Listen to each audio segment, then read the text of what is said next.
Estamos entrando online. Está configurando para o Facebook. E vamos lá. Estamos online. Olá, pessoal. Boa noite. Estamos começando aqui o 9º programa Barba, Cabelo e Bigode. A nossa barbearia que hoje tem um convidado super especial, Fábio Marins, advogado, criminalista lá de São Paulo.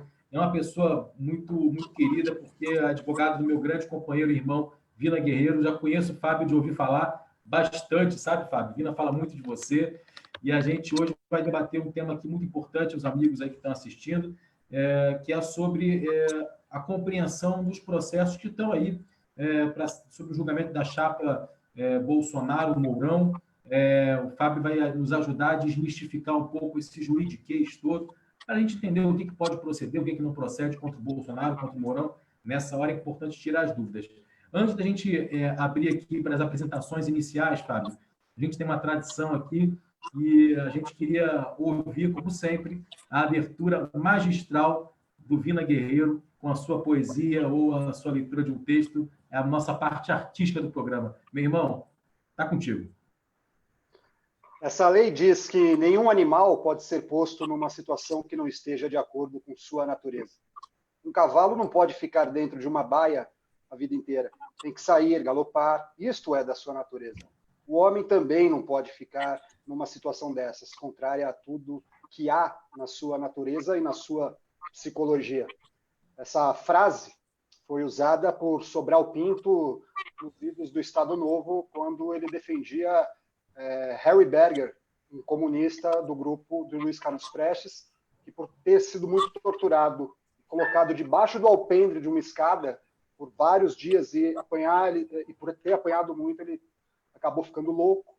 E a única maneira de que a polícia lá do Clinton Miller parasse de massacrar essa pessoa foi com essas frases do então jovem Sobral Pinto, que depois, na ditadura de 64, em 67, vai ser preso por um período também pelos milicos reacionários.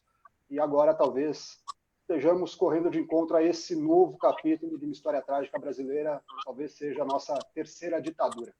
Seja bem-vindo, Fábio Marins, meu amigo, gosto muito de você. Esse senhor que está aqui com a gente hoje, junto com o pai dele e com Rodrigo Bittar, salvaram a minha vida, aceitaram me defender como pro bono. O que significa isso? É uma pessoa, um camarada que trabalha em prol de uma causa ou de alguma situação, de uma pessoa, de maneira gratuita, não me cobraram nada, me trataram muito bem, me trataram com decência.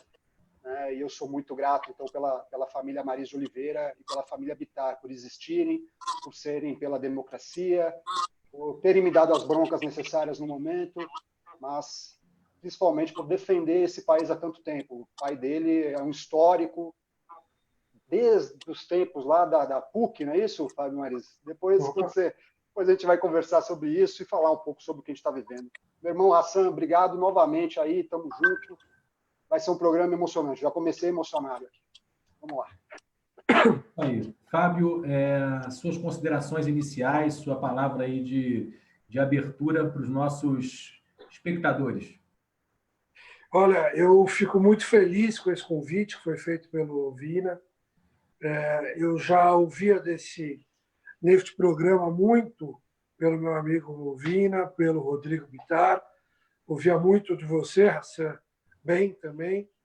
E eu queria aproveitar, então, a fala que foi feita pelo Vina e dizer que o Sobral Pinto tem uma frase que é super famosa e, às vezes, bem utilizada,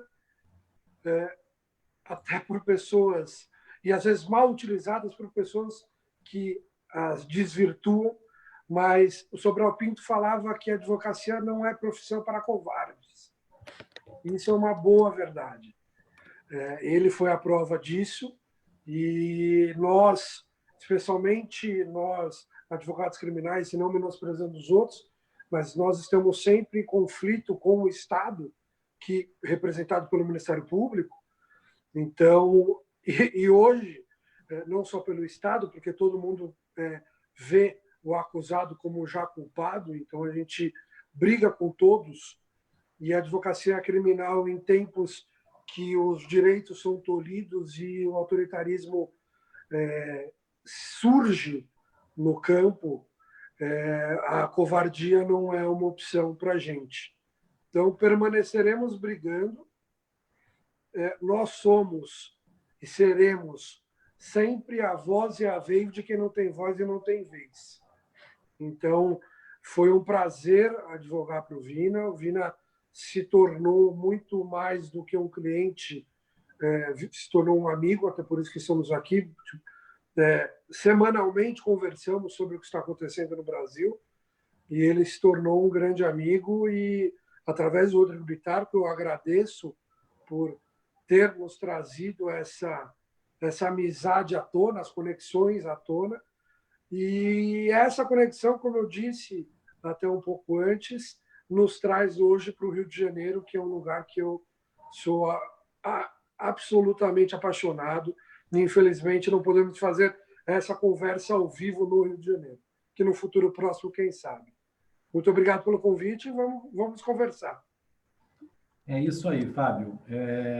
Essa conversa para a gente é muito importante, porque significa também uma homenagem aos advogados, né? Uma homenagem a esses defensores que atuam na causa dos direitos humanos. Aqui no Rio também tem vários advogados que atuam na defesa dos direitos humanos, tem vários amigos que são muito especiais, e conversando com o Vina, quando a gente pensou em te chamar, a gente falou, nós tem que, nesse momento onde a legalidade está sendo colocada à prova, onde a institucionalidade e a Constituição estão sendo colocadas à prova, nada mais digno, mais justo e mais honesto do que a gente homenagear os advogados. E é muito importante para a gente que homenagear os advogados hoje seja através de você, né? Uma pessoa que defendeu um irmão, que é o Vina, e a defesa do Vina foi uma defesa da legalidade, uma defesa da democracia. É muito mais simbólico do que só o Vina, né? As forças que o atacaram, as forças que tentaram promover um ataque a ele, são as forças que hoje estão promovendo ataques ao Brasil, né?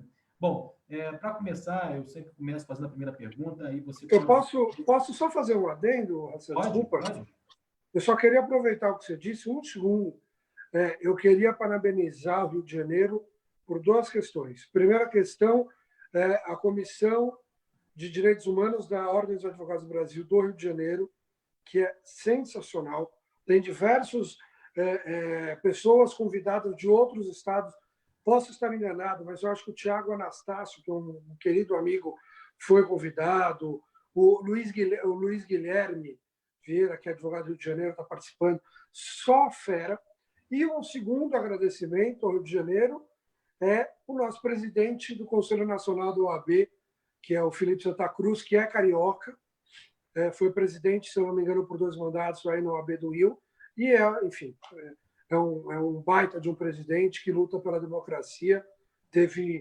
Perdeu o pai na ditadura, enfim. E aí isso a gente pode seguir para a conversa, mas eu só queria aproveitar e parabenizar o OAB do Rio de Janeiro. Olha, Fábio, muito bacana essa tua lembrança da OAB. Nós temos grandes companheiros aqui. Eu tenho uma amizade muito bacana com o Mondego, o Rodrigo Mondego, não sei se você conhece, é da Comissão de Direitos Humanos da OAB aqui. O Vadir Damus, que já foi deputado federal, é um grande parceiro das causas. A gente sempre já teve a oportunidade de estar junto nas lutas contra o impeachment. Então, realmente, a OAB do Rio de Janeiro ela tem figuras sensacionais e está na vanguarda, né, da luta dos direitos civis e humanos no Brasil hoje, né? É muito bacana. E, em nome do Rio, a gente agradece esse reconhecimento, porque é muito legal. Essa ponte aérea tem que se tornar mais próxima, né? Bom, começando aí, eu faço uma pergunta, tá, Fábio? Você vai ter liberdade de responder no teu tempo, sem problema. Depois o Vina mete uma bola e a gente vai indo. Então, a primeira pergunta que a gente ia te fazer é uma pergunta mais ampla. A gente está vivendo um momento que é muito complicado na democracia brasileira, né? Muitas pessoas que viveram 64, principalmente viveram 68, a gente já teve a oportunidade de conversar com essas pessoas e perceber o temor que elas têm em relação a esse período que nós estamos vivendo, porque algumas pessoas que foram exiladas ou que viveram a resistência política, com quem nós já tivemos a oportunidade de conversar, falam que o momento que a gente está vivendo é muito similar ao que aconteceu ali em 63, em 62, né? Esse clima, esse tensionamento constante e principalmente um tensionamento relativo à Constituição Federal, um questionamento às linhas constitucionais, um questionamento contundente por parte de alguns membros de poderes e principalmente das Forças Armadas, né? O episódio mais recente que nós vimos foi anteontem para ontem, né? Essa disputa aí, onde o presidente da República está tentando, através da sua assessoria e seus generais, tanto o ministro da Defesa quanto o secretário de governo, colocando, né, que o presidente da República, o comandante em chefe, fazendo aquela citação do artigo 142 da Constituição Federal, né, e aí o PDT entrou com uma ação no Supremo Tribunal Federal e o Fux com sistema liminar explicando que as Forças Armadas não são, em maneira nenhuma, poder moderador de nada, né? Então, o que nós estamos vendo é um tensionamento constante em relação à Constituição Federal, colocando, obviamente, em risco a relação de estabilidade entre os poderes, né?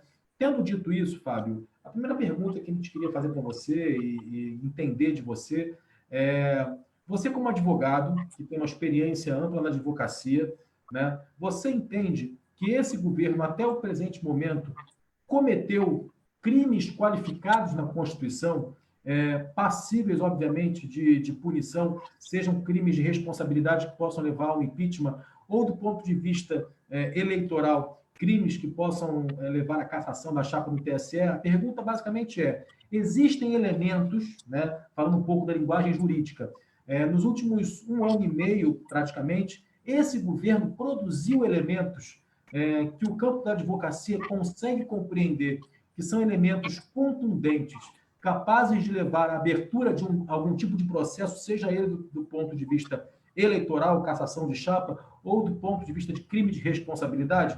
Você consegue identificar alguns elementos ou aquele elemento que talvez salte aos olhos, que seja um elemento mais robusto, mais contundente, né? Qual é a sua opinião em relação a esses elementos? Existem alguns? Como é que você avalia isso? Hassan, o Vina me conhece razoavelmente bem já. Ele sabe que eu sou uma pessoa que eu sou ponderado, mais até do que o Vina. Eu tenho medo de alarmismo, vamos dizer. Eu fico preocupado de todo mundo ficar assim, tenso. Um primeiro parênteses que eu queria fazer, que eu acho que uma grande diferença de 64 para cá é também a quantidade de informação, né?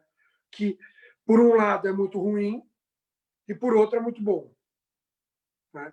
Em 64, você tinha muito menos acesso às informações, o que também, por um lado, era ruim e, por outro, era bom.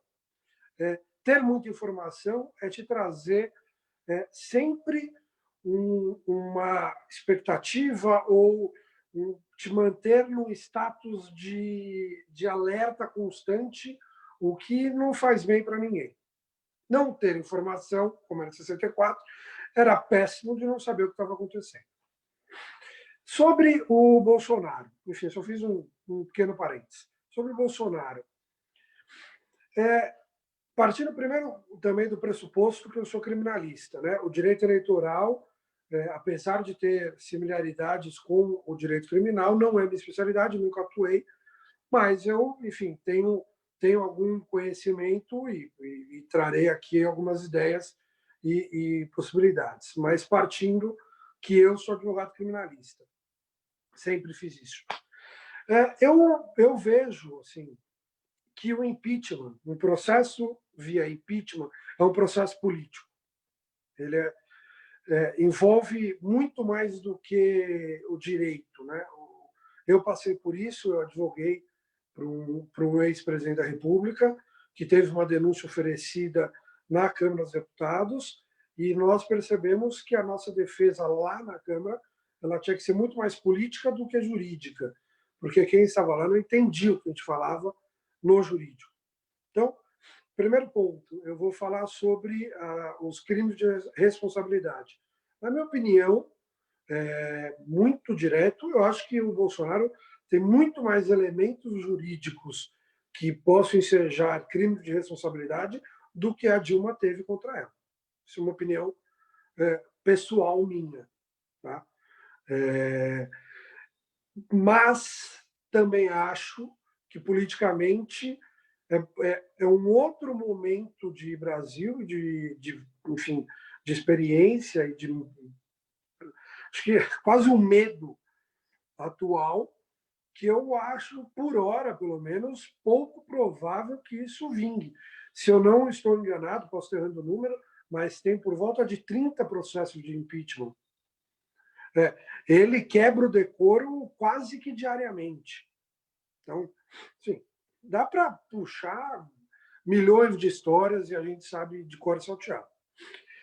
Na esfera civil, na esfera eleitoral, nós temos 6 processos, na verdade são 6 ações de investigação judiciais eleitorais, sendo que 2 foram julgadas, estão sendo julgadas, né? Essa semana teve o primeiro julgamento, na verdade o segundo julgamento, porque teve pedido de vista e agora voltou, e o Alexandre de Moraes pede vista novamente, que eles, eu não sei se depois a gente vai falar um pouco mais especificamente sobre esses temas, aí se quiser eu já falo agora, ou depois a gente conversa mais sobre esses temas, mas você tem 6 ações. Uma delas feitas pela coligação da Marina Silva, uma feita pelo Boulos. Essas 2 foram julgadas agora essa semana, pedido de vista do Alexandre de Moraes, e falta o Barroso votar. Mais 4 ações, 2 propostas pelo Fernando Haddad pelo PT e 2 pelo Ciro pelo PDT. Tá? Pelo que eu entendo, as duas atuais ações, elas não teriam uma força importante para derrubar a chapa Mourão e Bolsonaro. Elas têm a sua plausibilidade, mas para você derrubar uma chapa, você precisa de algo muito evidente que desequilibre a balança, né? No direito eleitoral, você tem a balança que deve ser equilibrada ao pleito eleitoral. O que está sendo decidido nessas 2 ações, acho pouco provável que vai desequilibrar, apesar de achar que os 2 votos que vêm aí, Alexandre de Moraes e Barroso, possivelmente um ou os 2 votarão para a volta do processo da instrução, para que se faça uma perícia pela Polícia Federal para saber se quem invadiu as páginas, e se quiser eu explico um pouco melhor o processo, o que se fala nesse processo, para ver quem invadiu, para ver se tem alguma conexão com as pessoas ligadas ao gabinete de ódio ou à própria campanha do Bolsonaro.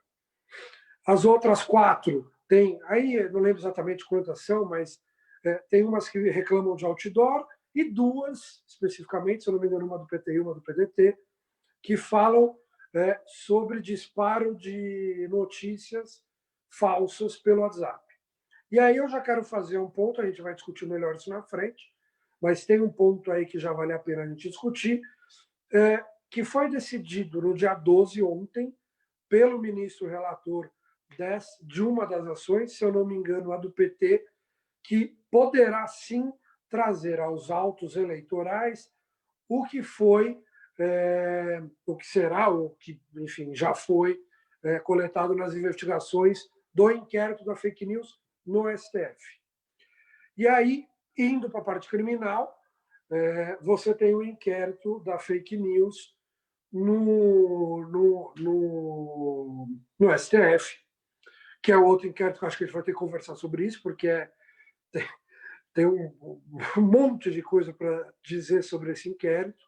Esse inquérito, e aquele outro inquérito que está com o Celso de Mello, que investiga as possíveis ações que foram trazidas à baila pelo ex-ministro Sérgio Moro, e aí eu já estou indo na vertente criminal do que pode acontecer com Bolsonaro,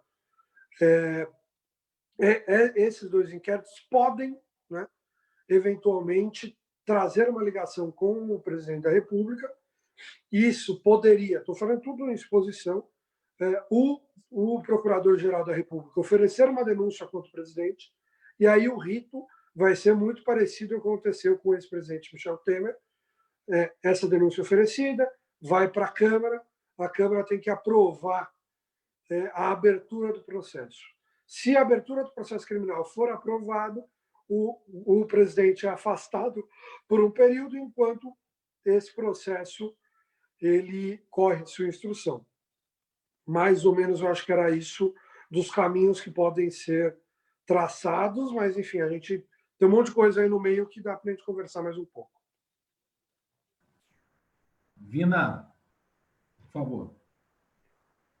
Então, doutor Fábio, a questão que eu começo a pensar, você falou Desculpa, que é da Vina. Oi. Sem doutor, aqui não precisa, né? Tá ok. Tá ok, Fábio, Fabinho, Maís, não sei, eu vou ver. A gente tem uma situação que está rolando, né? Eu queria saber o quanto que isso pode ser culpabilizado na conta do Bolsonaro. Mas antes disso, eu queria perguntar até sobre essas questões. Eu não sei exatamente do que se trata a instrução. Me parece que seja uma devolução depois de uma apreciação de determinado texto. Eu não sei se é isso. Aí o ministro, no caso, instrui, não é isso? Se quiser, pode me cortar, não tem problema. Até para a gente Eu vou, aprender. só para explicar. Um processo é feito, e aí eu estou falando de qualquer processo, né? O processo é feito de coleta de informações, tá? Instrução, então, o processo, em determinado momento, aí tem algumas variações no criminal, no civil, mas instrução, quando se fala na mídia, blá, blá, blá, é a coleta de provas. Então, testemunha, prova via perícia, documental, isso é instrução, onde se busca com as provas o que aconteceu naqueles momentos. Então, só para você entender, o que você comentou é com relação ao eleitoral, não é? A princípio sim, mas caberia no TSE, eu acho, que é uma coisa que não, no TSE. No TSE. Só para você entender o que aconteceu nesse último julgamento do TSE. Foi proposta a ação de investigação judicial eleitoral, nesse caso pelo Boulos e pela Marina. Teve a instrução, então, a busca dos processos. Dentro dessa instrução, o advogado de quem fez a ação contra o Bolsonaro pediu para que se fizesse uma perícia técnica sobre a invasão na página Mulheres contra Bolsonaro, a página do Facebook. Isso foi indeferido, negado pelo ministro relator. Isso vai para o tribunal agora, foi julgado, leva para o TSE, ele, ministro relator, diz: eu acho que não tem que derrubar a chapa nenhuma, não tem indícios de desequilíbrio real, tá? Por isso, eu acho que tem que encerrar o processo. Vem o segundo ministro, concorda com ele. Vem um terceiro ministro e diz: eu acho que antes de falar se comporta ou não o arquivamento dessa ação, é necessário que se faça perícia, até para que não haja cerceamento de defesa. Então, por que volta? Porque o Fachin fala: olha, eu não sei se teve ou não teve, não vou falar sobre isso. Eu vou dizer que houve o cerceamento, porque eles pedem uma perícia que pode trazer algo importante. Então, volta para a instrução, a Polícia Federal vai fazer essa perícia, e aí dessa perícia volta, depois de terminado, para o julgamento novamente, dizendo: derruba a chapa ou não derruba. É isso. Desculpa te cortar. Não, tudo bem. Eu lembro na época das eleições, eu não sei se isso foi usado, inclusive, como matéria contra a chapa Bolsonaro-Mourão, mas eu lembro de caminhões do Exército andando com banners do Bolsonaro, e eu lembro de uma marcha, de um pelotão do Exército sem camisa, com um fardamento, calça e bota, coturno, né? Andando na orla de Copacabana e gritando Bolsonaro, com bandeira do Brasil, bandeira do Bolsonaro, o rosto dele. Isso também, ao que me parece, é um uso indevido do aparato estatal, né, Forças Armadas, a bem de um determinado candidato. E isso também, não sei se alguém entrou, se você souber disso, me fala no meio da sua questão, mas eu queria saber também se o Bolsonaro usar lives dele, por exemplo, quando aconteceu aquilo comigo, você passou a me representar e me defender, houve lá aquela questão de incitação à violência, né? Só que eu era uma pessoa com 5 mil, 6 mil inscritos, eu não tinha grande difusão das minhas redes, mesmo tendo sido algo errado no sentido. Isso foi veiculado em redes pró-Bolsonaro e pró-Moro, né, no caso antagonista e terça livre. E o Bolsonaro agora nessa quinta-feira falou que era para os brasileiros, para as pessoas de bem, aquele jeito dele de falar, que era para invadir mesmo hospitais, alas de UTI, né? E o que o Bolsonaro fez ali, ele botou em risco médicos, seguranças, enfermeiros, as pessoas que estavam lá hospitalizadas, familiares dessas pessoas, porque simplesmente abriu, né? Você sabe que o UTI tem aquelas duas portas, que é para você não ter contágio, esse tipo de situação. E ali, de repente, o povo invadiu, né, uma ala aqui em São Paulo, acho que teve em outro estado o mesmo evento, ou seja, o Bolsonaro está começando a estimular a que pessoas morram, né? Isso não pode ser reputado a ele não pode ser responsabilizado por isso. Aí eu já não digo o Mourão, porque foi a atitude do Bolsonaro em si, né? Ele puxou essa linha na quinta-feira.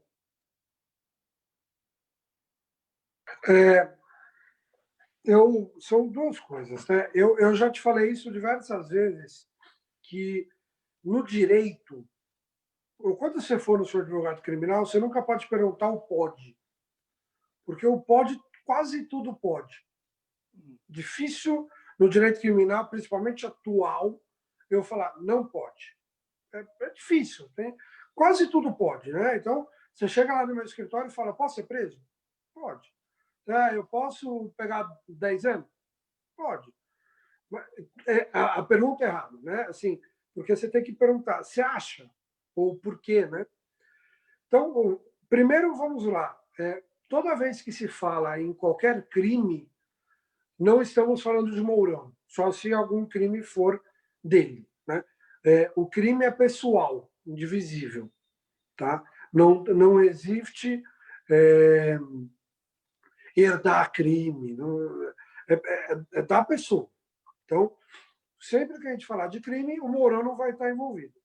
Sempre quando falar de chapa Bolsonaro e Mourão, os dois vão estar, mesmo que demonstre que teve participação de um só, a chapa é uma. Tá? Foi minha primeira fala, Vina. Ele toda hora ele faz alguma coisa que poderia ou ser um crime de responsabilidade ou eventualmente um crime, enfim, não só de responsabilidade, de crime na esfera criminal mesmo. Ele participar de manifestações que têm cunho autoritário, crime. Ele participar de manifestações que têm aglomeração, sem a gente ter certeza que ele tinha um vírus ou não, pode ser enquadrado como crime. Mas, quando se trata de um presidente da República, é óbvio que o direito ele tem que ter uma... Melhor, a frase está errada, né? Em qualquer momento, o direito tem que ter uma responsabilidade na sua aplicação, especialmente o criminal, que as sanções são pesadas. Mas a gente vê cotidianamente que essa responsabilidade jurídica dos órgãos estatais, elas não estão presentes a quem está para baixo. Para cima sempre tem vamos pensar melhor, vamos analisar. Então, eu concordo plenamente com você, mas as consequências são mais complicadas, eu acho. Mesmo, Rodolfo, mesmo nessa situação dos caminhões do Exército e desse pelotão... Eu não te respondi. Sobre o caminhão do Exército, assim, eu não li as ações, eu não tive acesso, não vi nada que fizesse menção a isso. Eu acho que não tem. Mas você tem um ponto que no eleitoral é importante, no eleitoral, estou dizendo. Tem que haver um desequilíbrio. Tá? Então, assim, você ter, chutar um número, 200 soldados andando numa praia em Copacabana e, enfim, chamando Bolsonaro, o desequilíbrio na eleição é muito pouco. Por quê? Ok, está usando o poder estatal? Tá, mas isso mudou a eleição? Isso fez com que as outras chapas tivessem um poder menor? Não sei. Tanto isso a gente pode usar como padrão, e aí eu já vou voltar para o TSE, sobre a página no Facebook das Mulheres contra o Bolsonaro. Era uma página que tinha algo em torno de 2 milhões de pessoas seguindo. O post dessas mulheres, quando teve o hackeamento, foi retuitado pelo presidente, que tem não sei quantos milhões, é muito mais milhões de pessoas seguindo. E o ministro relator, não que eu concorde, mas o ministro relator, na ação, em novembro do ano passado, quando julgou a primeira vez, disse que, por ser só 24 horas, não teria alcançado um status que mudasse a eleição de forma que desequilibrasse. Então, se o ministro acha, volto, não sei se concordo, acho que não concordo, mas enfim, se o ministro acha que 2 milhões de pessoas que seguem e mais um retweet do presidente numa página de não sei quantos milhões, vocês até me falam quanto tem que não sei. Isso não desequilibra uma eleição só por ter sido em 24 horas, não vai ser 200 soldados andando em Copacabana que eles achariam que houve o desequilíbrio. Entendeu? Perfeito, Fábio. Só para poder passar a informação aqui para o Vina, em relação aos caminhões do Exército que você estava colocando, depois foi apurado, e na verdade eram caminhões do Exército, sim, mas eram de colecionadores, não eram caminhões do Exército da ativa, né? Eram colecionadores que compram caminhões ou arrematam em leilões, e obviamente pessoas que gostam de militaria, aqueles produtos militares, armamento e tal, e agregaram esses caminhões em algumas atividades, inclusive desde 2015, nas manifestações pró-impeachment da Dilma, né? Então, não eram caminhões do Exército. Aquele pessoal em Copacabana que estava marchando, com calças camufladas e blusas brancas, né? Em sua grande maioria eram, sim, militares, mas não estavam em horário de serviço, né? Então, qualificaria como uma manifestação individual, apesar, obviamente, do fato do militar não poder se manifestar. Isso é uma questão, né? Teve um fato grave também, Vina, que foi no Espírito Santo. E aí isso sim é bem grave, que foi uma guarnição inteira do Batalhão de Operações Especiais da Polícia Militar do Espírito Santo, que aí sim, em 2018, fez uma marcha com as viaturas oficiais, enfim, apoiando o Bolsonaro e colocando nas viaturas adesivo e bandeira do Bolsonaro. Isso foi no Espírito Santo, enfim. Só para poder lembrar, porque são coisas que eu acompanhei muito na época. Então, eu estou trazendo aqui porque eu também fiquei muito curioso quando vi aqueles caminhões, né? Mas a gente foi pesquisar e viu que os caminhões eram de colecionadores, não eram caminhões da ativa das Forças Armadas. Mas, de fato, teve no Espírito Santo, sim, a polícia fez uma grande marcha pró-Bolsonaro. Mas eu queria voltar aqui com o Fábio. A mesma polícia, né, Hassan? A mesma polícia que fez greve, fez motim, né? Essa polícia é tudo vagabundo mesmo. Aumentou o homicídio lá na capital, aumentou o furto ao patrimônio, roubo, tudo, né? Esses policiais aí que se milicianizam pelo país. Né? É isso mesmo. Mas então, Fábio, o que eu queria te perguntar, eu queria voltar com você, eu acho que é um assunto que vai dar muito pano para a manga, e é uma curiosidade muito particular também, que é em relação à ação que está hoje no Supremo Tribunal Federal, né? Eu queria que você explicasse um pouco para a gente essa questão das fake news. Me parece, pelo que eu tenho lido, estudado bastante sobre o tema, que existem indícios muito contundentes que vinculam, inclusive, o filho do presidente e o próprio presidente da República no disparo e na contratação também de empresas que promoveram disparo de notícias falsas. Né? E aí sim, já dialogando com o que você colocou, o disparo massivo de notícias falsas poderia, obviamente, mudar o rumo da eleição, tendo em vista o grande alcance dessas notícias. Né? Obviamente que você vai entrar aí na seara de identificar o que é notícia falsa, o que é notícia verdadeira, e eu creio que é sobre isso que o Supremo Tribunal Federal vai se debruçar agora. Né?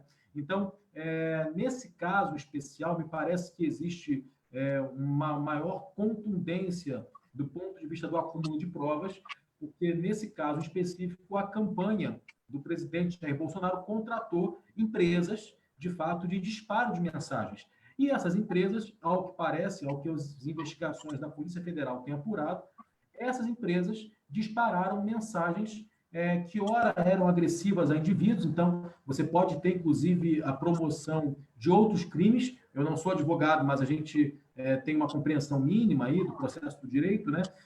O Bigode, que é o nosso companheiro que estava aqui no início, Vitor, ele é advogado, já me deu alguns toques em relação a isso, né? Então, o disparo de notícias falsas seria um elemento muito contundente, o primeiro elemento, né?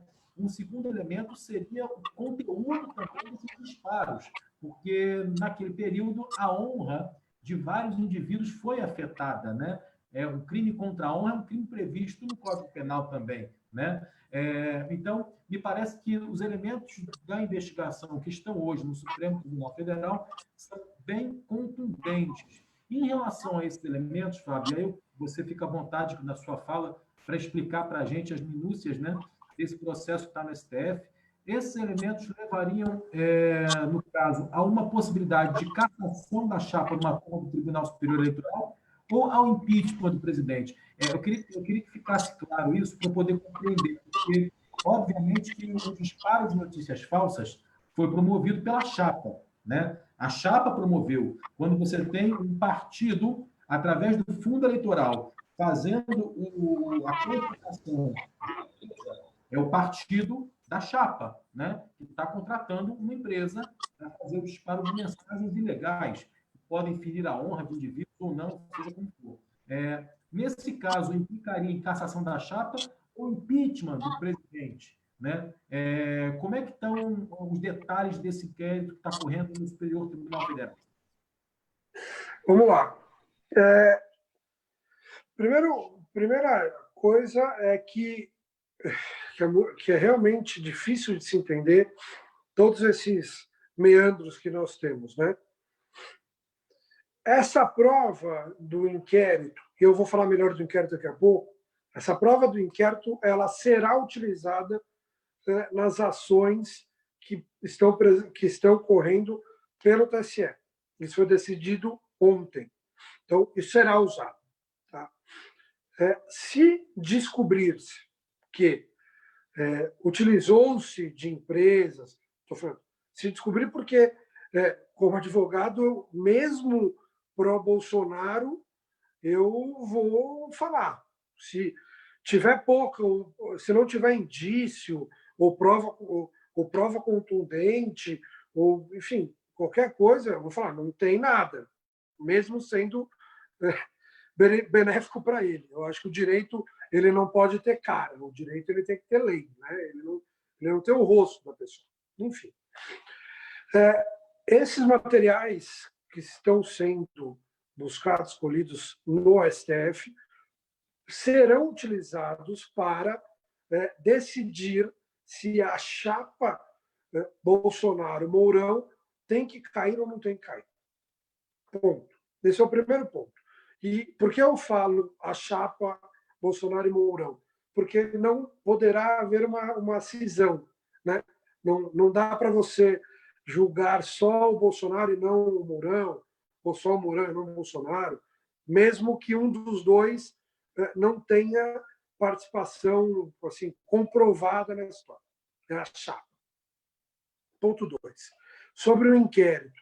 Esse é um inquérito que eu poderia dizer que até sui generis, assim, é uma coisa nova, que tem criado discussões e mais discussões no mundo jurídico, algo que a gente fica meio em dúvida de vários pontos. Ele traz diversas discussões sobre a sua legalidade, porque ela é um inquérito que foi instaurado de ofício pelo presidente do STF, o Dias Toffoli, distribuído diretamente ao Alexandre de Moraes sem a distribuição automática, né? Porque, só para deixar claro quem está nos assistindo, o STF ele tem 11 ministros. Um deles é o presidente, e este daqui, o presidente, ele não recebe nenhum processo durante a vacância da sua presidência. Ele passa para os outros. Ele, no máximo, ele faz plantão durante o período de férias, de recesso, mas relatoria ele não tem. Então, quando chega um processo no STF, ou qualquer tribunal, mas aqui vamos usar o STF, vai para a distribuição. Então, são 10 nomes, tem uma matemática de quantos processos tem, quantos processos não tem, e se distribui. No caso do inquérito da fake news, a distribuição foi automática, direta, foi uma designação do próprio presidente para o Alexandre de Moraes. Nós não sabemos muito bem o que tem de prova lá, Hassan, e a gente ouve muito de imprensa, ouve que tem isso, tem aquilo, mas ninguém sabe. Ninguém. Nem colegas meus que advogam para investigados conseguem ter acesso aos autos. Isso é muito perigoso, porque não é só porque é contra eles que não tem que dar acesso. É contra qualquer pessoa tem que dar acesso ao inquérito. Todo mundo tem que saber. Existe uma súmula vinculante, que é uma súmula, são dizeres dos tribunais que devem, que são entendimentos consolidados. A vinculante, como o próprio nome diz, é uma súmula que vincula. E existe uma súmula vinculante do STF, que é a número 14, se não me falha a memória, que diz que todos os advogados, se for segredo de justiça com procuração, até aí ok, tem que ter acesso a todos, todo o processo, toda a investigação. Então, já começamos a nos preocupar com isso. Tem um ponto que eu ouvi dizer, não tem nenhuma comprovação, que eles têm feito essa investigação de forma cindida. Eles dividiram o procedimento em diversos núcleos, para que não haja nenhuma interceptação desses núcleos, ou melhor, se fosse uma coisa só e tivesse uma interceptação, ia pegar tudo. Eles parecem que estão cindindo para que, se tiver uma interceptação, pague uma parte. Né? Alguma interferência, enfim, alguém que queira saber um pouco mais do que o devido. Mas esse processo do STF, ele, se for a baila e continuar, o rito seria o seguinte: o Procurador-Geral da República oferece uma denúncia contra quem fez, quem participou efetivamente, e aí vem uma grande diferença, Hassan, que eu disse bem no começo dessa resposta. Se é no eleitoral, não necessariamente precisa ter a digital da pessoa, né? É a chapa, é o valor do fundo eleitoral, enfim. No criminal precisa. No criminal você precisa ter o dedo. Então, não adianta dizer que o fake news ajudou o Bolsonaro, então denuncia o Bolsonaro. Não. Bolsonaro tem que ter provas que o Bolsonaro participou disso. Ele tem que demonstrar que ele cometeu o crime. Tá? Então, vamos dizer que, por qualquer razão, se localize uma prova que o Jair Bolsonaro... E aí, Bolsonaro, não estou dizendo o Carlos, porque o Carlos estava do lado dele, mas estar do lado não quer dizer que o outro fez o crime. Né? Então, vamos dizer que localizam uma prova específica do Jair sobre o disparo, ele conversando com o cara da Havan, eu não vou usar o termo pejorativo aqui, mas o cara da Havan mandando uma mensagem: você esqueceu de pagar o nosso... Óbvio que vocês não vão achar isso, né? Mas estou usando um exemplo folclórico. Né? Faltou você me depositar o valor do envio das mensagens de fake news. Então, se tiver uma prova contundente que ele participou efetivamente do crime, o Procurador-Geral da República denuncia e isso vai para a Câmara para abrir ou não um procedimento. Abrindo esse procedimento, ele é afastado da presidência. Aí eu posso estar enganado, eu acho que por 90 dias, posso estar enganado, ou 120. Agora, enfim, agora a memória me pegou. Ele é afastado desse período da presidência e aí sim pode ter o afastamento por meio criminal. Mas precisa que a PGR denuncie. Precisa que a PGR denuncie. É aí que a conta não fecha. Mas talvez um elemento, Rudolf e Fábio, seja o tal celular, né, mítico celular do Bebiano, que era o chefe da campanha. Né? Isso aí foi um elemento até trazido pelo como é o nome dele, Hassan, aí do Rio, o candidato do governo aí, o Marinho, Paulo Marinho. Paulo Marinho. Ele teve essa situação. E, ô Fábio, deixa eu perguntar uma coisa. Se por um acaso, por um milagre de Deus aí, né, e da ciência jurídica, o Augusto Aras faça uma denúncia, aí seja acatado, aí vai para Congresso, e aí dá impeachment, realmente a gente consiga formar a maioria, e aí rola um impeachment. Se houver uma resistência do Bolsonaro e do Mourão, tá, nesse aspecto, eles falaram, não vamos sair, vamos ficar aqui. Né? Existe alguma coisa, eu não sei, eu não queria entrar exatamente em direito internacional, mas poderia haver alguma sanção por parte de algum país estrangeiro, nesse sentido, de falar, olha, vocês estão descumprindo alguma cláusula democrática, que o Brasil é signatário, e por isso vocês não vão ter mais comércio com tal país, tal país. Quer dizer, existe alguma maneira com que lá de fora eles consigam pressionar a que esses homens saiam de lá? Cara, existe, né? Seria uma quebra democrática, por óbvio. Eu acho que até quebra de paradigma, assim, eu digo, um negócio que vai ser um pouco meio... Eu, pelo menos, não me lembro de uma história recente que isso teria ocorrido. Não me recordo, pelo menos. Posso estar enganado. Mas, assim, você me conhece, né, Guiná? Houve uma suspensão do Paraguai, quando do golpe no Fernando Lugo, que o Paraguai foi sancionado por um tempo e não participou dos tratados do Mercosul, né, por um período.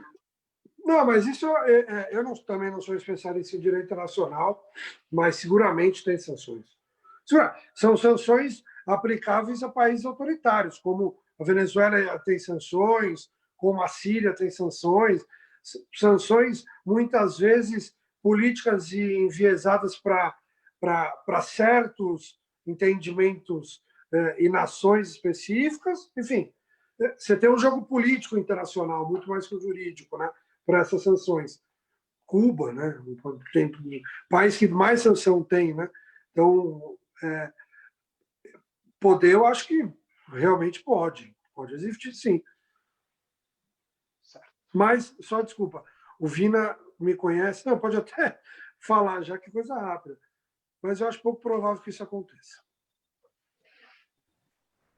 Doutor Fábio, a gente ainda está com um tempinho, a gente geralmente faz 2 perguntas, né? Cada um faz 2 perguntas, e a gente depois abre a pergunta do público. Já tem bastante gente já mandando saudação aqui nas páginas, mas como você está sendo bem objetivo nas 2 respostas, a gente está com uma possibilidade mais elástica hoje aqui. Eu queria te fazer uma pergunta, Fábio, que é o seguinte, e aí eu vou fazer um pouco do papel do advogado do diabo aqui, pegando um pouco da tua fala, porque eu acho que é importante, né? Eu recentemente estava conversando com outro camarada advogado, um camarada do Sul, inclusive, e tal, e ele falava sobre uma coisa que é muito séria dentro do direito, que são as violações de prerrogativa, né? E por que ele falava isso? Porque ele é um indivíduo que é anti-esquerda, foi antipetista e tal, entretanto, é uma pessoa muito querida porque tem advocacia no sangue e tal. É um indivíduo que eu respeito, não deixou se contaminar pelo ódio e pela intolerância que tem engraçado no país hoje.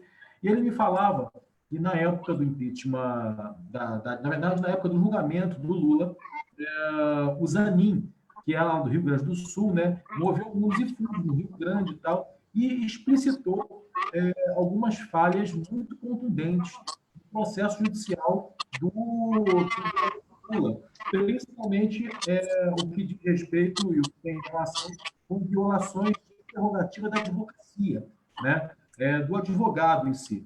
E aí, por que eu digo que eu vou fazer um pouco de advogado do diabo na pergunta que eu vou te fazer, Fábio?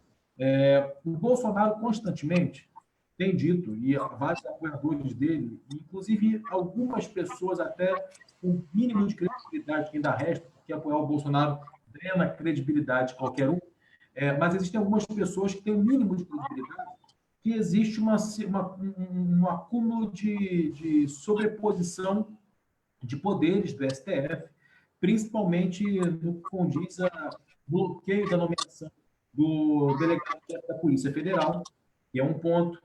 Recentemente, uma ação judicial impediu a nomeação da indicada para o IFAM, uma menina que seria indicada para o IFAM, né? E aí utiliza como argumento que ela não teria qualificação técnica para assumir o IFAM, e notoriamente, e aí volto, né, o meu entendimento da Constituição, são prerrogativas do Poder Executivo, né, a indicação para esses cargos, E aqueles critérios técnicos que essas ações judiciais ou que o juiz deferiu o despacho liminar, enfim, suspendendo aquelas nomeações, não condiziriam, de acordo. Olha que eu sou um ferrenho opositor do Bolsonaro.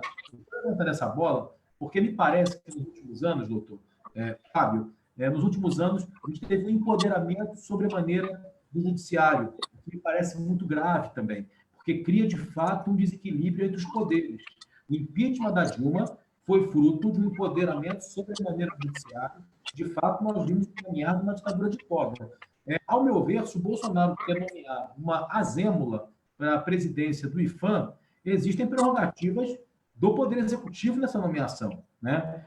Assim como também existem questões em relação à nomeação ou não do delegado da Polícia Federal. Eu lembro que no debate que ocorreu, inclusive, na época, em relação à nomeação do delegado da Polícia Federal, há uma lei de 2014, inclusive, do governo Dilma, que estabelecia como prerrogativa do presidente da República a nomeação do delegado-chefe da Polícia Federal. E a gente cabe lembrar, e aí é uma questão muito particular, uma compreensão minha do escopo e do espírito da divisão de poderes, que a Polícia Federal, de fato, está submetida ao Poder Executivo, apesar, obviamente, dela também ter ações judiciárias, né? Ela ser também uma polícia judiciária. O que eu quero dizer com isso? E aí vai minha pergunta. Estaria havendo também, contra o Bolsonaro, uma sobreposição do poder do judiciário no sentido de embarrear medidas, embarrear ações do executivo, limitar poderes do executivo? O judiciário estaria atuando também fora do seu escopo e, de alguma forma, gerando desequilíbrio na relação harmoniosa entre os três poderes? Pergunto isso, Fábio, porque me parece que também o judiciário tem usurpado nos últimos anos competências que não são dele, né, que não são desse poder, o que gera, obviamente, desequilíbrio dos poderes. O Bolsonaro fazer aquelas falas loucas que ele faz, ele é um indivíduo que vai ser cobrado pela história e politicamente pelas falas que ele faz. Mas do ponto de vista das ações judiciais, estaria também o judiciário violando prerrogativas? Essa é a pergunta. Olha, eu vou para o caso concreto. Sobre a nomeação do superintendente da Polícia Federal. Assim, é prerrogativa do presidente indicar. Ele não pode indicar em determinadas situações. Tem que ter. Não dá para. Eu até discordo um pouco de você, em determinados casos, mas não dá, por exemplo, você colocar vamos usar o linguajar militar, um calça branca para ser superintendente da Polícia Federal. Não dá. O cara tem capacidade. Não, e não é o caso do... Nossa, esqueci o nome dele. Como ele chama? O Ramagem. Vocês lembram? Ramagem. Esqueci. Que não é o caso do Ramagem. O Ramagem era um cara que tinha pelo menos uma experiência mínima ali. Tá? O que me preocupou no caso do Ramagem é uma decisão monocrática cortando, dizendo que não poderia haver a nomeação. Se discutir a nomeação, eu acho ok. É o papel do judiciário olhar pela legalidade dos processos no executivo e no legislativo. Acho que perfeito. Mas uma decisão monocrática eu acho um pouco complicado. Sendo muito sincero. Não, entra, vai para o plenário, né? Alexandre de Moraes pega, não, vou mandar plenário, julgamento aqui 2 dias, tem que ter pressa. Vamos julgar. Aí o plenário entende, discute que realmente teve desvio de função, beleza. É o papel do judiciário, eu acho que aí não tem sobreposição de papéis. Mas aí também tem um outro ponto, indo para outros casos. Porque eles utilizam também de um discurso de combate, né? Eles, eu estou dizendo, quem é pró-Bolsonaro, né? Eles se utilizam de um instrumento de combate, então é sempre o debate, sempre o combate, sempre o confronto. A gente nunca consegue estar calmo, né? É sempre alarme, é sempre preocupado, assim. Até às vezes eu fico sem ver jornal por isso, né? Porque eu fico preocupado.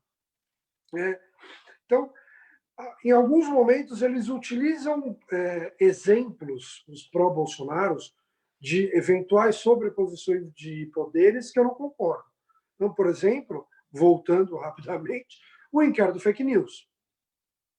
Isso não é um combate. Isso, você pode discutir a legalidade, a coisa um pouco mais técnica do inquérito, mas o STF ele tem o direito de averiguar e investigar quem está lhe ofendendo. Isso é óbvio. Então, isso não é sobreposição de poder. Aí eu já acho que não tem. Mas em alguns aspectos eu concordo. E aí eu tenho que dizer uma coisa, né? A Lava Jato, ela veio... Enfim, eu não vou falar especificamente do processo do Lula, mas, até porque eu advoguei nesse processo para outro réu, então, enfim, acho que melhor não misturar as estações, mas a condução dos processos, que foi escancarado pelo Telegram, né? Acho que isso era uma condução acusatória de um juiz que comandava e organizava a acusação contra as pessoas. Então, ele tinha a carta de ir para frente, para trás, ele tinha a direção de tudo aquilo. Quantas e quantas conduções coercitivas foram aplaudidas por tantos por aí? Conduções do ex-presidente Lula, inclusive.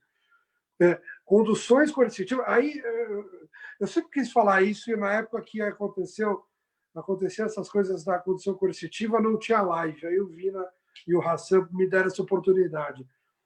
Condução coercitiva, ela é muito clara. Você sabe que hoje não existe mais condução coercitiva. Por quê? Porque estão seguindo a lei. Ou seja, antes não seguiam a lei. Né? Porque é simples. O que é condução coercitiva? Eu falo, eu sou autoridade policial ou judicial, e falo, Hassan, você tem que vir aqui depor. Tintim. Vai um tira lá na sua casa, você está intimado, dia 10, não sei o que, né? Ali você tem que vir. Você não aparece. Aí eu vou de novo. Hassan, agora no dia 30 você tem que vir aqui para prestar depoimento. Hassan é intimado, não aparece. Aí você vai falar, ok, coercitiva nele. Vai a polícia, vai na sua casa, fala, Hassan, você vai ser ouvido agora, porque você não está querendo ir. Isso é coercitiva. E isso existe ainda, porque muita gente fala, acabou com a coercitiva. Não, não acabou. A coercitiva só está sendo cumprida a lei agora. Então, é muito louco que as pessoas que hoje estão no poder, não só elas, mas boa parte, todas que estão no poder pensavam com a bandeira do Moro, algumas que estão fora do poder pensavam com a bandeira do Moro, e hoje começa a perceber que aquele berro do advogado criminalista que era dado de forma desesperada por vários advogados criminalistas está vindo. A conta está sendo paga. Então, assim, um dia a gente pode fazer uma conversa de sábado só sobre esse tema, porque é saraivada de ideia e de absurdos que foram cometidos pela Operação Lava Jato, e absurdos esses que foram replicados no Brasil inteiro.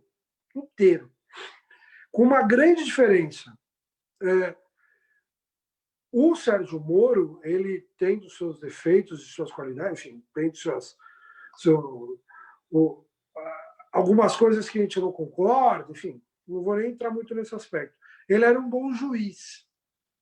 E o que eu digo como um bom juiz? Ele sabia levar o processo. Então, muitas vezes, os advogados queriam fazer alguma medida para dar uma protelada, para provocar.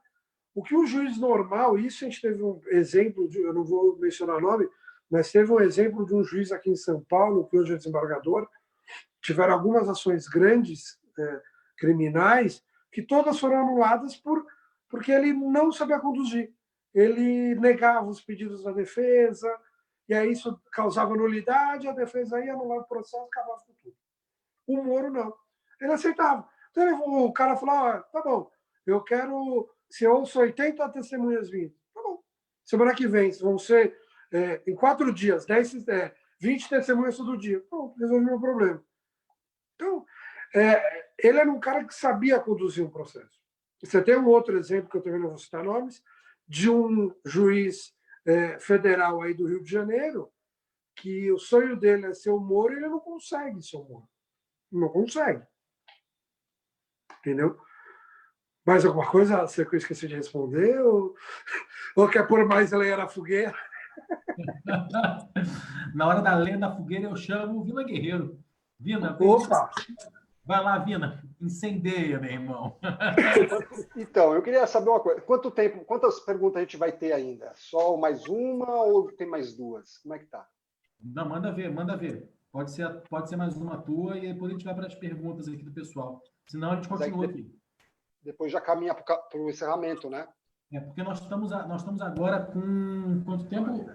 Nós estamos com 1h10, então tem uma gordurinha ainda. Não, então eu não vou fazer a pergunta. Eu ia fazer a pergunta da ADI do PDT, aquela do Fux e tal, mas essa aí já. Eu queria falar uma coisa para o Fábio, perguntar uma coisa seguinte. Ô, Fábio, a pergunta pessoal que você também se pessoalizado dentro desse caso meu, eu gostaria que você falasse. Quando aconteceu todo aquele ocorrido, o Sérgio Moro, já que a gente está falando dele, o Sérgio Moro falou que iria me incluir estava vendo de me incluir na Lei de Segurança Nacional, né? Então, desde 83, o Sérgio Moro seria talvez o primeiro, desde a redemocratização, incluído nesse tipo de expediente, nesse tipo de lei. Por que será que o Bolsonaro não aceitou? Não é uma pergunta sobre mim, tá? É sobre eles dois.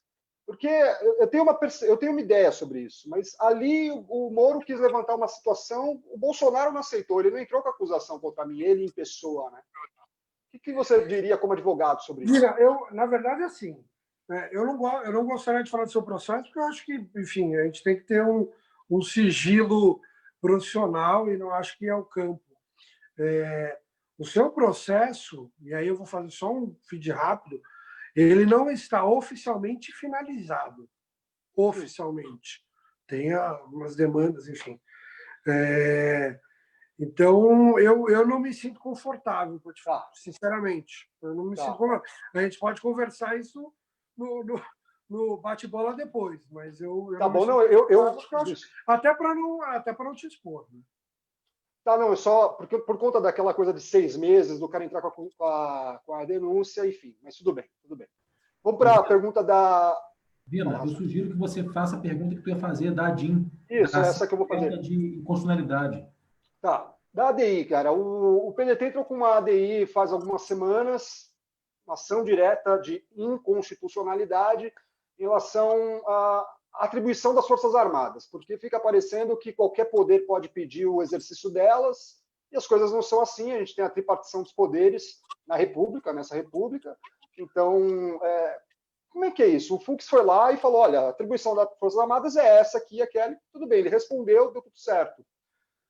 Agora a gente está vendo Bom, primeiro, ano passado, era o Bolsonaro e os filhos dele falando besteira sobre o povo, sobre determinado estado, né? Tudo Paraíba, ofendendo o pai do Santa Cruz, né? Por isso causou toda a questão, ofendendo esposa de presidente de outro país, enfim, você sabe de tudo o que ele fez. Agora a gente começa a ter ministros de seu governo, entre eles militares até da ativa, falando besteira. A gente tem General Ramos, que é um militar da ativa. A gente tem Pazuello, que é um militar da ativa. Falou besteira também por aí já. A gente tem militares da reserva que já não são mais generais, como Heleno, enfim, tem alguns outros. Esses caras, essas pessoas, vale a briga de tentar puni-los, porque agora eles estão começando a fazer o que o Bolsonaro fazia. Então, acho que o Bolsonaro deve ter falado assim, olha, comecem a atacar também, para promover essa cortina de fumaça, enfim. Esses caras, o que um brasileiro comum pode fazer para, ao se sentir ofendido, ao invés de falar besteira em vídeo, entrar com processo contra esse tipo de gente?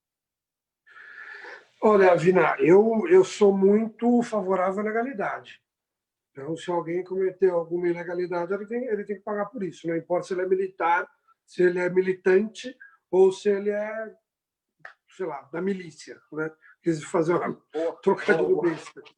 Não sei se ficou boa, mas enfim, né? Acabei de inventar. Eu sou muito favorável à legalidade. Eu não acho que o 142 possa ser usado, não existe isso. Uma Constituição democrática pós-ditadura não abriria uma brecha para que os militares, não tem nenhuma lógica, muitos não, mas poucos doutrinadores ou juristas, ou enfim, do mundo jurídico que defendiam essa tese já estão retornando para a sua sanidade, né? Ser um pouco mais direto.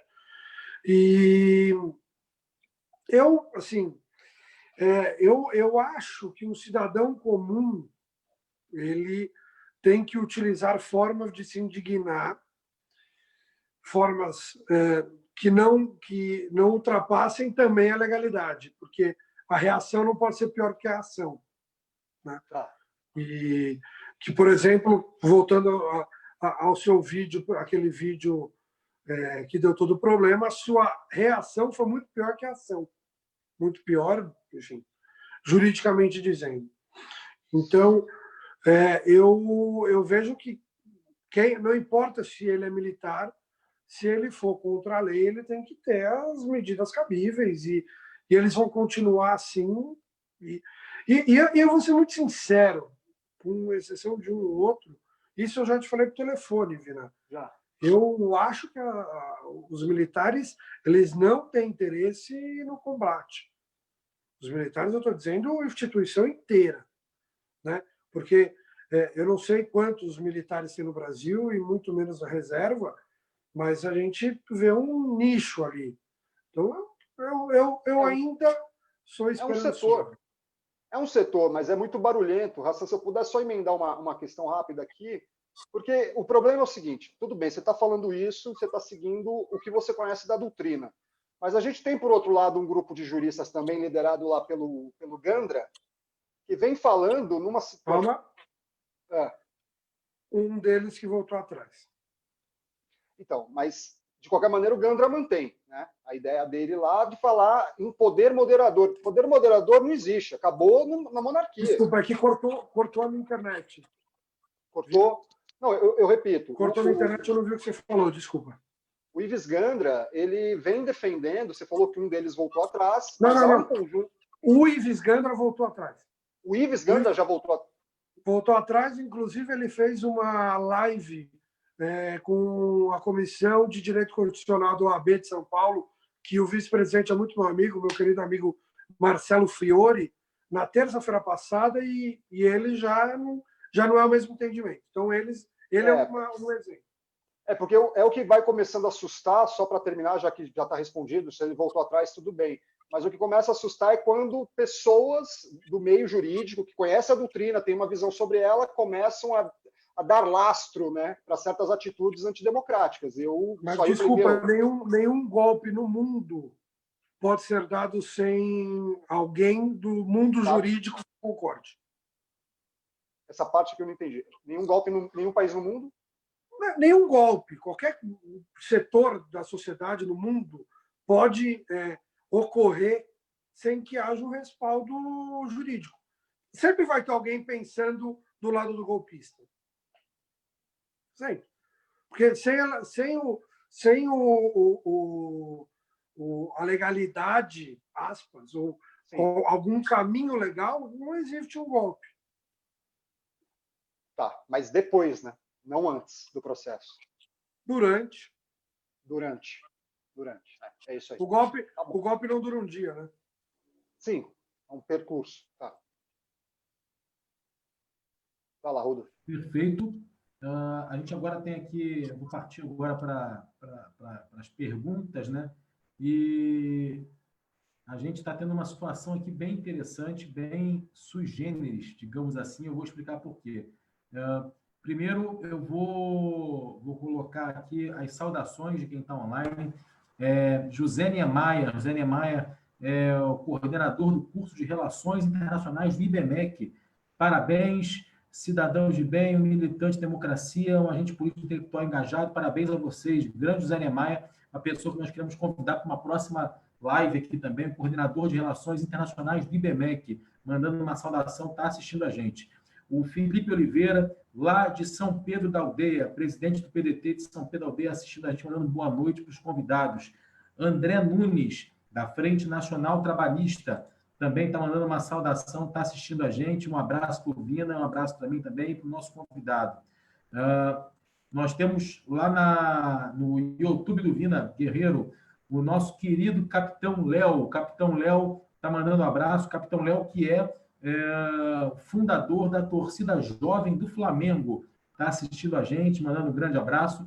G. Brandão, mandando uma boa noite para todo mundo. A Elizabeth Amaral, falou que chegou ainda há pouco, mas já está assistindo. A Clécia VR, está também assistindo a gente, mandando uma saudação especial. O companheiro Rodrigo Souza Gomes, mandando boa noite para a gente, boa noite para o nosso companheiro Vina e para o Fábio, parabenizando aí. O Rafael Barba Benzi também está mandando para a gente parabéns e uma saudação para todos nós. Luiz Neto dos Santos também está mandando uma saudação e está assistindo a gente. E o Moacir Surdo também está assistindo a gente. Fábio, a gente teve aqui 3 perguntas que chegaram via inbox. São pessoas que não quiseram botar pergunta pública, mandaram na página. Eu já identifiquei aqui que 2 deles são companheiros que são militares, então é compreensível que não queiram se expor, né? Então, é a primeira vez nas nossas lives que isso acontece e eu acho muito interessante, né?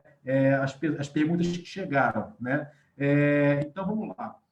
Eu vou fazer a leitura aqui da primeira pergunta. Na verdade, as 2 perguntas que os 2 companheiros que são militares mandaram são muito similares, talvez dê para virar uma pergunta só. E tem uma outra pergunta que é de um outro companheiro nosso, que eu vou também fazer a leitura. Bom, os companheiros perguntam o seguinte, Fábio, as perguntas são similares.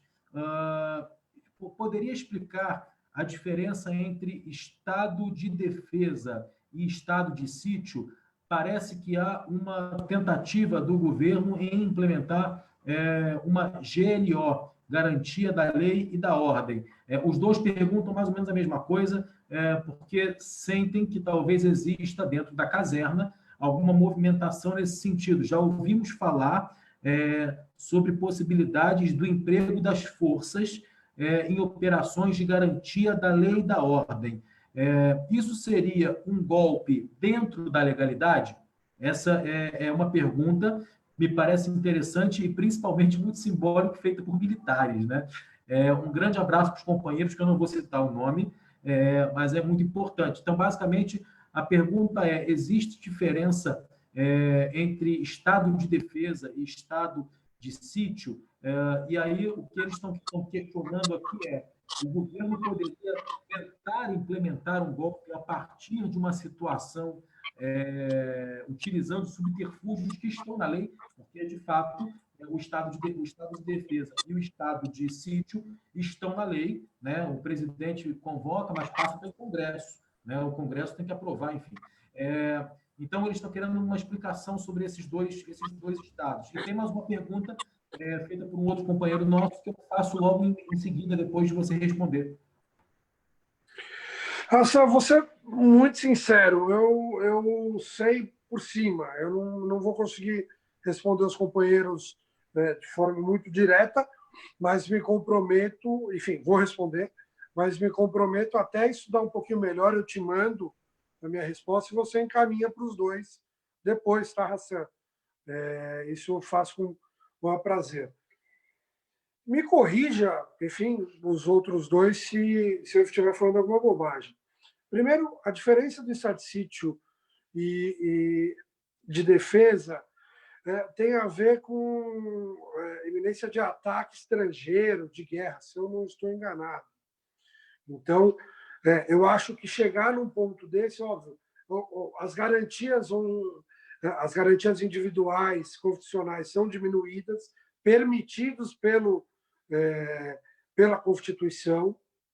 Então, se permite que se diminua as garantias, eu vou fazer um parênteses rápido, e as garantias individuais elas nunca serão absolutas, né? O nosso direito de ir e vir não é absoluto, eu não posso entrar na casa do Vina sem ser convidado, e eu não posso sair na rua em tempo de pandemia. Então, a gente tem que ter também o direito de expressão, ela não é absoluta. O direito de imprensa, da imprensa, não é absoluto. Ele pode noticiar, ele não pode falar coisa falsa ou ofender alguém. Então, nenhuma garantia nossa é absoluta. Não existe lugar nenhum que uma garantia seja absoluta. Mas, tanto no estado de defesa quanto no estado de sítio, essas garantias podem ser tolhidas. Bolsonaro pode estar fazendo um caminho para isso. Cara, de lá eu não duvido nada, pode. Mas ele precisa de um respaldo legal. Então, assim, ele utilizar de elementos constitucionais que diminuem as nossas garantias individuais sem uma razão específica, né, algo concreto, o próprio Poder Judiciário, e aí voltamos ao STF e à fiscalização do Poder Executivo, vai ter que vetar, vai ter que, enfim, frear. Então, tudo isso no campo do futurologismo é muito complicado discutir. E repito, né, eu vou dar uma estudada melhor sobre estado de sítio e de defesa e faço questão de mandar e peço o receio que você mande para os companheiros. Mas eu acho que, em linhas gerais, eles têm que ter algo um pouco mais próximos ali. Se eu não me engano, a GLO foi utilizada, se eu não me engano, pelo Temer, em 2017, se eu não me engano, para conter as manifestações, eu não lembro exatamente. Acho que teve isso. Foi sim, inclusive na intervenção federal que teve no Rio de Janeiro, se utilizou a GLO para conter a onda de violência que se espalhou depois do Carnaval de 2018 aqui no Rio de Janeiro, né? Foi exatamente isso. Tem mais uma pergunta aqui, Fábio, que é do companheiro Vitor. Ele pergunta o seguinte: segundo a peça do PDT, o mandatário brasileiro tem contrariado recomendações para reduzir a velocidade de contágio do novo coronavírus no país e, desse modo, colabora para um colapso do sistema de saúde. Na peça, o partido lista uma série de episódios em que Bolsonaro ignorou recomendações da Organização Mundial da Saúde e do próprio Ministério da Saúde. Estão listados vários episódios de comparecimento a manifestações e declarações contra o isolamento social. Entre elas, a que o presidente chama a Covid-19 de gripezinha. A pergunta é: quais seriam as consequências caso essa denúncia fosse feita ao TPI, Tribunal Penal Internacional? Olha, enfim, o Tribunal Penal Internacional ele não tem atribuição e jurisdição no Brasil, né? É muito mais recomendação. E também não acho que é o caso hoje, pelo menos, até porque nós temos ainda, até podemos questionar a estabilidade, mas temos ainda instituições firmes, né? Nós temos um judiciário que permanece atento, e a gente discutiu bastante sobre isso aqui no Brasil. Então, você ter um julgamento internacional ainda tendo a possibilidade de julgamentos internos, eu acho pouco provável que isso ocorra por enquanto. O tecido está esgarçado, mas não está rompido, né, das instituições.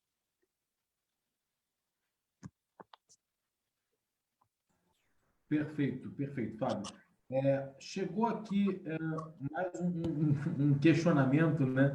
Eu acho que a gente pode encerrar aí, para a gente poder já ir finalizando, já está quase 1h30 já, né? Que é do mesmo amigo militar, e ele pergunta: Fábio, na Constituição fala que as Forças Armadas não devem cumprir ordens absurdas, né? E aí ele vai dizer o seguinte: o que se entende por ordem absurda? Não seria subjetivo o conceito de ordem absurda? Se o presidente emite uma ordem absurda, isso é absurdo para o presidente. Se um outro poder emite uma ordem absurda, ela é absurda ou não de acordo com os olhares do outro poder. O que seria uma ordem absurda? É previsto no Código judiciário brasileiro, ordem absurda ou seria uma vacância ou brecha na lei? O direito brasileiro, não é brasileiro, o direito ele é subjetivo. E é por isso que nós, advogados, temos que estudar cada vez mais, e é por isso, também respondendo de novo à pergunta do Vina, que sempre precisa de um advogado do lado para mostrar viés da história. Não existe uma definição do que são ordens absurdas, o que é um absurdo. Então, se ele foi... E aí vem só uma coisa rápida, né? Se ele não cumprir, é insubordinação, né? Que aí seguramente eles vão ficar muito bravos. Mas militares que fazem greve, invadem delegacia e contra a ordem de seus superiores não é insubordinação. Então, a subjetividade está em vários aspectos no Brasil. Perfeito, Fábio. Bom, a gente está chegando a 1h30, que é o nosso teto aí da live, e a gente está se encaminhando, então, para o final, né?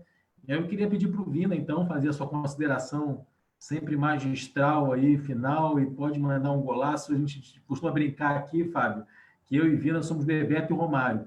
Mas, nesse caso, o Romário é o Vina, entendeu? Porque ele faz o gol. Eu só toco a bola, entendeu? Eu só faço a armação no meio de campo. E o Vina tem essa capacidade de sintetizar, ouvir tudo que a gente está debatendo e meter o golaço. Vina, por favor. Bom, eu só queria dizer que nesse time eu sou um mazinho, tá?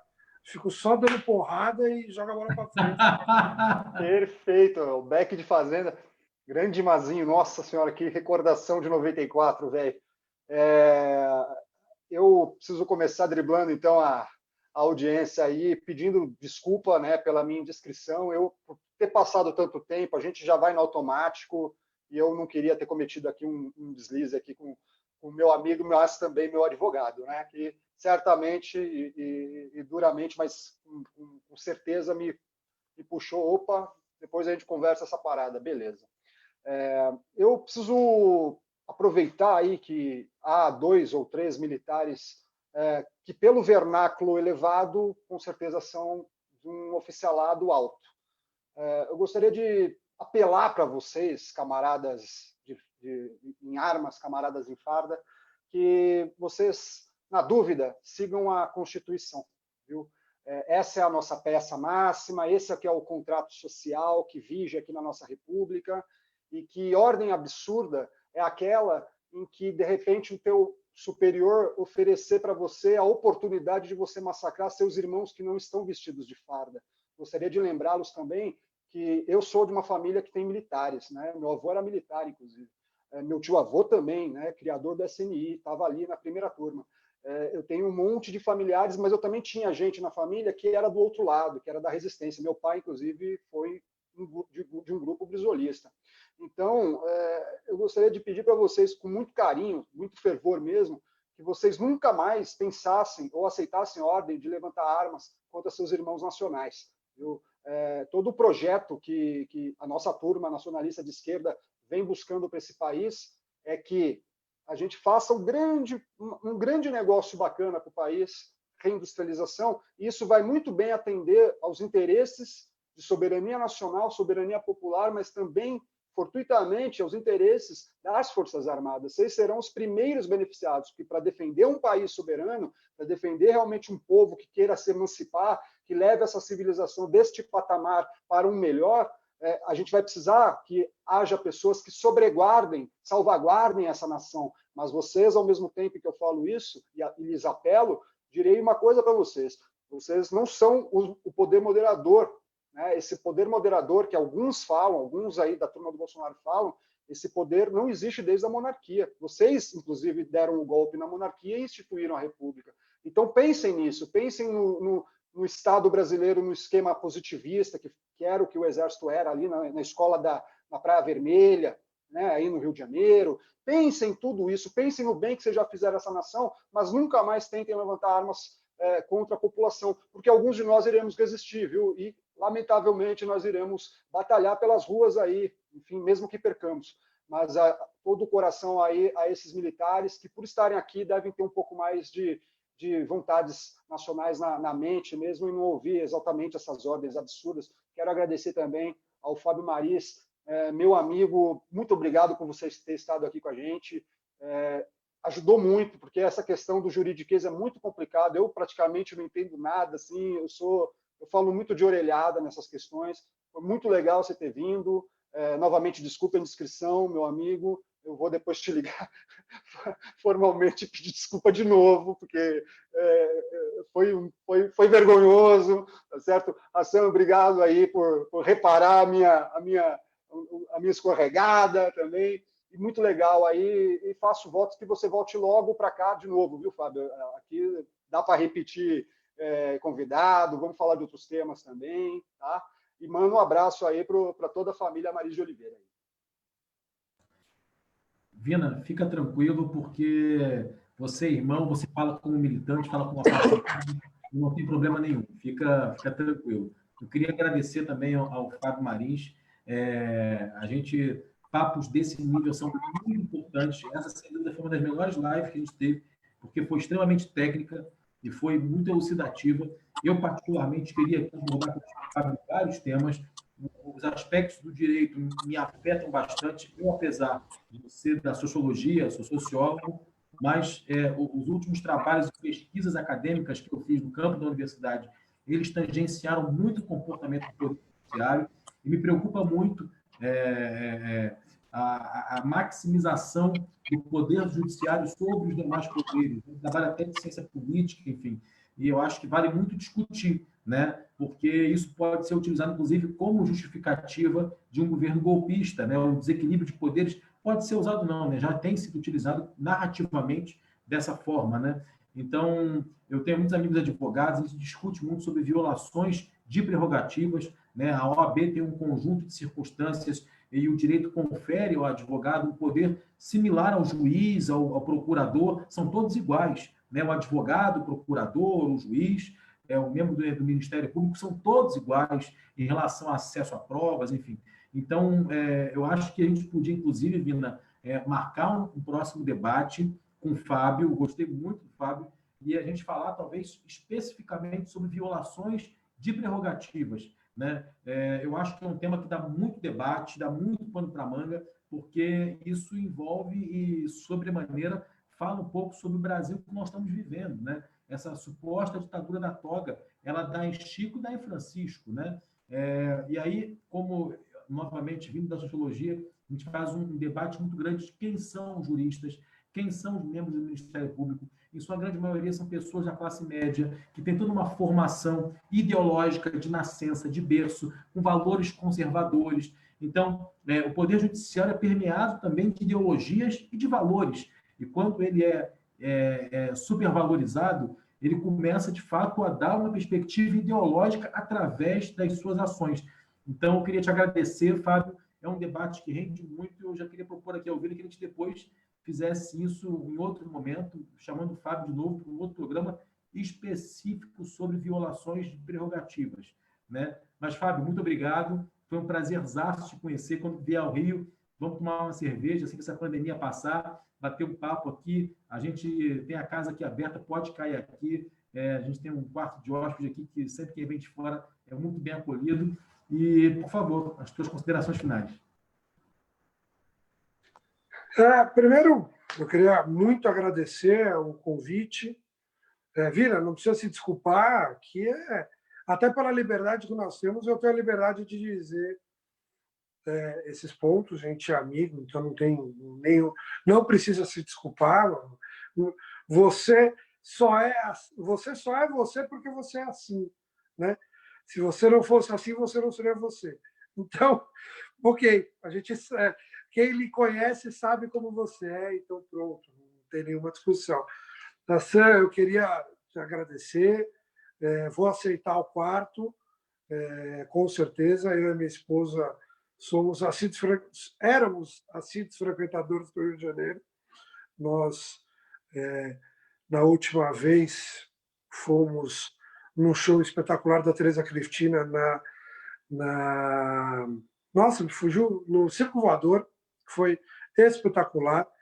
Então, enfim, Convite aceito. Só vamos esperar passar a pandemia, estaremos aí com certeza e o papo vai fluir por algumas horas lá dentro da noite.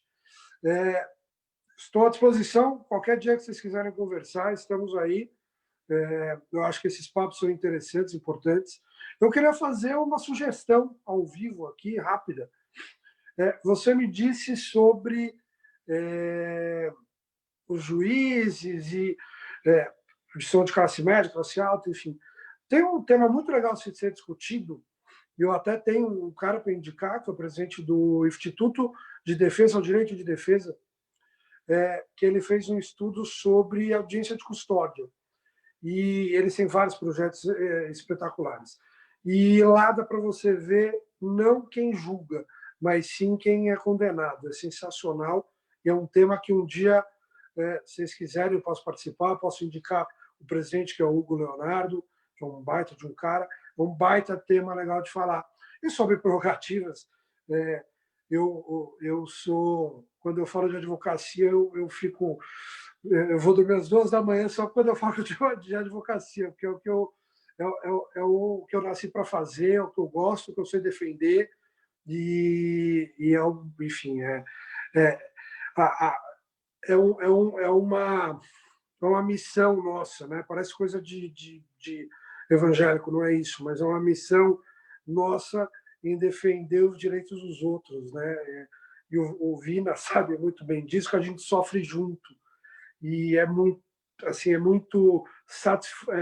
me dá muita satisfação poder falar sobre a advocacia, o poder do advogado, a força do advogado, e que o advogado sempre foi e sempre será a vanguarda do Estado Democrático de Direito, especialmente a advocacia criminal.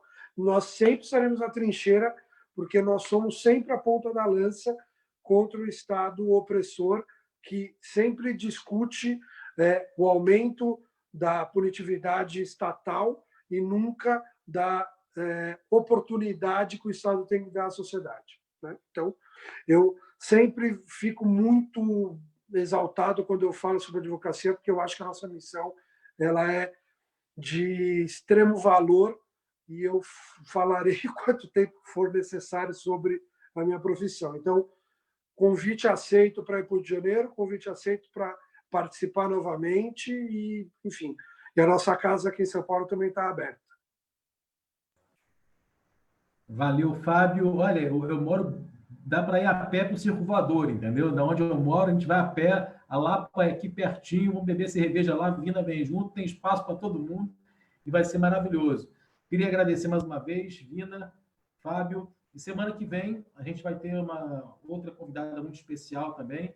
A gente já vai divulgar, porque já fechamos a convidada, a Ana de Holanda, cantora, compositora e ex-ministra da Cultura, né? A gente vai falar um pouco sobre cultura em tempos de pandemia e cultura em tempos de ameaça à democracia. A Ana de Holanda é uma querida, uma pessoa muito especial, tem um trabalho muito bacana aqui no Rio, e vai ser muito bacana conversar com a ex-ministra da Cultura, Ana de Holanda. Fábio, muito obrigado.